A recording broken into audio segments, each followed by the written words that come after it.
বন্ধুরা বাজারে এসছি আর দেখো আর হাতে গোনা 3 দিন পরে সরস্বতী পুজো। শুধু সরস্বতী বসেছে, একটু দেখো তোমরা, দেখো কত সুন্দর সুন্দর সরস্বতী বসেছে, ঠিক আছে? দেখো নিচে উপরে কত রকম সরস্বতী, যার যে সাইজ লাগবে। দেখো ছোট বড়, দেখো ছোট ছোটও দেখো, দেখো ঠিক আছে? এই দেখো, ঠিক আছে? এগুলো বেশ ছোট্ট ছোট্ট একদম। যাদের বাড়িতে জায়গা কম, ছেলে মেয়ে আছে, ছোট্ট করে পুজো করবে, তারা এরকম এগুলো নিয়ে পুজো করতে পারবে। বাহ কি সুন্দর একটা, দেখো মুখটা এত সুন্দর। দেখো এখানেও দেখো কত বাজার, খুব ভর্তি সরস্বতী ঠাকুর। এটাও দেখো কি সুন্দর মুখটা, দেখো সামনে পেছনে খুব সুন্দর সেজে, সুন্দর সুন্দর।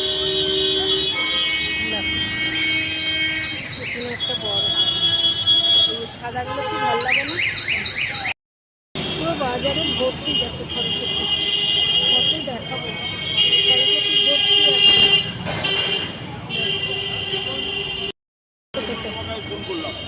আরো সুন্দর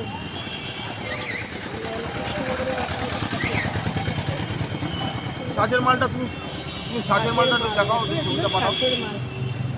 হ্যাঁ হোয়াটসঅ্যাপ করে পাঠাও, যদি সাজের মাল লাগে আমি তোমাকে বলে দেবো, তাহলে সাজের মালটা তুমি। আমার দোকানগুলোও দেখো সব ভর্তি। সরস্বতী পুজো মানেই দোয়াত কলম, দোয়াত কলম। সরস্বতী পুজো মানেই ছেলে মেয়েদের মনে খুব আনন্দ। এই যে আমি বলেছি স্কুলে, কাল বললাম যে স্কুলে গিয়ে আলপনা দেওয়া, কাজকর্ম করা, নিজদের সঙ্গে বাজার করতে যাওয়া, নিমন্ত্রণ করতে যাওয়া, আনন্দটাই আলাদা। ঠিক আছে বন্ধুরা, চলো দেখো আরও কত দেখাবো। এখানে সব বড় বড়, এগুলো তো দেখালাম ছোটো ছোটো। এগুলো দেখো কোচিন, ছোটো হয় না ঠিকই, আবার অনেক সময় হয়। কত দেখাবো আর, গোটা বাজার আমাদের সরস্বতীতে ছেয়ে গেছে, গোটা বাজার। ঢাকেশ্বরী সাজ, কি সুন্দর ঢাকেশ্বরী সাজটা, কি ভালো লাগে না? দেখো কি সুন্দর ঢাকেশ্বরী সাজ,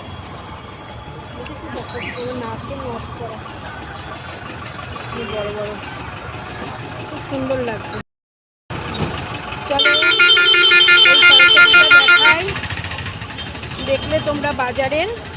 আর আমার বাড়ির কাছের কারখানায় সরস্বতীটা